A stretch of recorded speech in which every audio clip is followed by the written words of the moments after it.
धर्म स्नेही बंधुओं, सुई में धागा नहीं, सुई में धागा नहीं, फिर भी सिलते जा रहे हो। सुई में धागा नहीं, फिर भी सिलते जा रहे हो। पानी में पवित्रता नहीं, फिर भी पीते जा रहे हो। जरा आँख खोलकर देखो बंधुओं, जरा आँख खोलकर देखो बंधुओं, इस जीवन का कोई सार नहीं, फिर भी जीते जा रहे हो। धर्म स्नेही भव्यात्माओं, नगर में एक बहुत बड़े जज वकील साहब थे। वह हमेशा बहुत सुंदर उनके विचार रहा करते थे। उन विचारों को वे अपने जीवन में आत्मसात करते थे। एक दिन शाम के समय, वह शाम के समय घूमने के लिए निकलते हैं और इधर मोबाइल वगैरह बात नहीं करेंगे, थोड़ा सा हम नहीं बोलेगा, हम आपका पूरा ध्यान रखेंगे। सभी शांति बनाए रखें। तो बंधुओं, जब वह वकील साहब शाम के समय घूमने के लिए निकलते हैं और सड़क के गांव में, सड़क के पास झोपड़ियों में आपने देखी होगी, जो गरीब लोग होते हैं उन झोपड़ियों को बनाए हुए वहाँ पर रहा करते थे। एक दिन उस झोपड़ी में रहने वाला पिता घर वापस आता है तो अपनी बेटी को आवाज़ लगाता है कि बेटी, सांझ हो गई और तूने अभी तक दीपक नहीं जलाया, अभी तक घर में प्रकाश नहीं किया। इतना ही सुना कि बेटी, सांझ होने को है और तूने अभी तक दीपक नहीं लगाया। इतना सुनते ही उन वकील साहब की उनकी विचारधारा बदल गई। वे सोचते हैं, वह पिता कहता है कि बेटा, सांझ हो गई, अंधेरा घिरने को है और तुमने अभी तक दीपक नहीं जलाया है। मेरे जीवन में कितना अंधेरा घिर चुका है, मैंने आज तक अपने जीवन में ज्ञान का दीपक नहीं जलाया है। मेरा जीवन में कितना अंधेरा ही अंधेरा है। और बंधुओं, वह अपने विचारधारा करते हुए अपने जीवन को थोड़ा सी दिशा को बदल देते हैं और दिशा के बदलते ही उनकी दशा बदल जाती है। कहने का तात्पर्य बंधुओं कि वे जो जीवन में जन्म को ही सब कुछ मानते हैं, जैसा अभी माता जी ने बताया कि जन्म और मरण के दो पार्टों के बीच में यह जीवन पिसता जा रहा है, लेकिन वह जीवन पिसने के पहले अगर कील का सहारा ले लेते हैं तो उनके जीवन में प्रकाश ही प्रकाश हो जाता है। क्योंकि बंधुओं, जो आया है उसको तो नियम से जाना है। जन्म हुआ है तो मरण भी होगा। घर से तो हर किसी को निकलना पड़ता है, लेकिन मेरा यही सोचना है कि लेटे लेटे तो दुनिया निकलती है, एक बार खड़े होकर के निकल जाना तो जन्म लेना सार्थक हो जाता है। उस घर को छोड़ करके खड़े होकर के निकल जाते हैं। ऐसे ही बंधुओं, आप कह रहे थे कि जन्मदिन गुरु माँ का वर्षवर्धन दिवस मना रहे हैं। ध्यान रखना,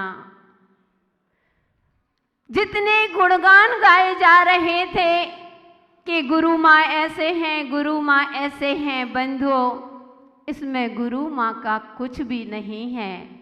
मूर्ति को पूजने से पहले एक बार उस शिल्पीकार को भी तो याद करो, आखिर यह मूर्ति मुझे गढ़ करके किसने दी है। लोग मूर्ति जब होती है, प्रतिमा को देख करके शिल्पीकार को बहुत कम लोग हुआ करते हैं जो उस शिल्पी को याद करते हो कि इस शिल्पी ने कितनी सुंदर मूर्ति गढ़ करके दी, मात्र मूर्ति में लगे रहते हैं। ऐसे ही आप सबकी स्थिति है। आप गुरु माँ को देख रहे हैं कि गुरु माँ में एक गुण है, गुरु माँ में एक गुण है। बंधु, हम तो वैसे थे, आखिर जब अनमोल बनाया है तो गुरु ने ही बनाया था, क्योंकि हम तो वो पत्थर थे जिसकी कोई कीमत नहीं थी, सड़क पर पड़े हुए पत्थर थे। लेकिन गुरु ने उसको संभाल उठा करके उसको अनुशासन की श्रेणी से अनुशासन में रख करके और ज्ञान ध्यान दे करके और आज मेरे जीवन को जब अनमोल बनाया है तो हमारे गुरुदेव हैं। कहते हैं जब तक बिके नहीं जब तक कोई मोल नहीं था, जब तक बिके नहीं थे, जब तक कोई मोल नहीं था, गुरुवर आपने खरीद कर मुझे अनमोल बना दिया। तो ये सब गुरु की महिमा है। गुरु ने ही मुझे जो संस्कार दिए हैं। बंधु, टंकी में जो भी पानी भरा हुआ है इस सागर का ही है, मेरा इसमें कुछ भी नहीं है। इस जन्म को सही सार्थक करने वाले मेरे गुरु ही हैं, क्योंकि गुरु विराग को जब पाया जीवन सार्थक कर डाला। गुरु विराग को जब पाया जीवन सार्थक कर डाला। अनुशासन के सांचे में गुरुवर ने मुझको ढाला। अनुशासन के सांचे में गुरुवर ने मुझको ढाला। गुरुवर से जीवन हो गुरुवर से जीवन जन्नत बन जाए रे। गुरुवर का आशीष हमें जब मिल जाए रे। गुरुवर का आशीष हमें जब मिल जाए रे। तो धर्म स्नेही बंधुओं, बस अंत में आप सभी के लिए यही कहना है कि अगर जीवन को सार्थक करना है तो एक बार गुरु के चरणों में तो जाना ही पड़ेगा। इस जन्म को सार्थक करना है। उन दो पाटों के बीच में अगर हमें अपने जीवन को पिसने नहीं देना है, जीवन को बचाना है, तो धर्म की कील का सहारा लेकर के, धर्म का सहारा लेकर के और गुरु के चरणों में आ जाना। और गुरु के चरणों में जो पहुंच जाता है उसका जन्म लेना सार्थक हो जाता है। क्योंकि बंधुओं, किसी ने मुझसे एक बार प्रश्न किया था कि आप माँ की महिमा को, गुरु की महिमा को बहुत गाते हैं, कारण क्या है? जब देखो आप गुरु की ही महिमा गाते हैं। जैसे वे महेंद्र कुमार जी, महेंद्री बाई गई थी गुरु जी के पास, उन गुरु जी से बोले आए कि हर प्रवचन में गुरु माँ के मुख से गुरु के बारे में जरूर सुनते हैं। तो ऐसे ही उन्होंने कहा कि माता जी जीवन में गुरु क्यों जरूरी है? तो मैंने उनसे एक प्रश्न कर दिया था कि बताओ भाई कि तुम्हारे जीवन में माँ जरूरी क्यों है? बोले माँ नहीं होती तो हम इस संसार में नहीं आ सकते थे, हमारा जन्म नहीं हो सकता था। मैंने कहा कि अगर माँ नहीं होती तो हम संसार में नहीं आ सकते, अगर गुरु नहीं होते तो हम इस संसार से कभी पार नहीं हो सकते। इसलिए जीवन में मरण को सुधारना है तो गुरु का होना बहुत जरूरी है। ऐसे गुरु के चरणों में त्रय भक्ति पूर्वक नमोस्तु करते हुए यहीं से आशीर्वाद चाहती हूँ कि हे गुरुदेव, आपने मुझे जब अनमोल ही बनाया है तो एक दिन मेरी यही भावना है कि आपके चरणों में मेरा अंतिम मरण हो, क्योंकि आज के दिन इस पुद्गल का जन्म हुआ था। इस पुद्गल के सहारे से धर्म की साधना करते हुए अगर मरण भी, जब भी मेरा मरण हो तो हे गुरुदेव आपके चरणों में मेरा अंतिम समाधि मरण हो, ऐसी भावना के साथ पूज्य गुरुदेव के चरणों में कोटि कोटि नमोस्तु करते हुए आप सभी के लिए मेरा मंगल आशीर्वाद। जय बोलिए महावीर भगवान। धर्म स्नेही प्यारी प्यारी भव्यात्माओं, ढलता हुआ सूरज जाते जाते एक छोटा सा संदेश देकर के जाता है, एक बौना सा संदेश देकर के जाता है। आप कहोगे कि सूरज क्या संदेश देकर के जाता है? भव्यात्माओं, वह ढलता हुआ सूरज आपको यह संकेत दे रहा है कि अब अंधकार होने वाला है।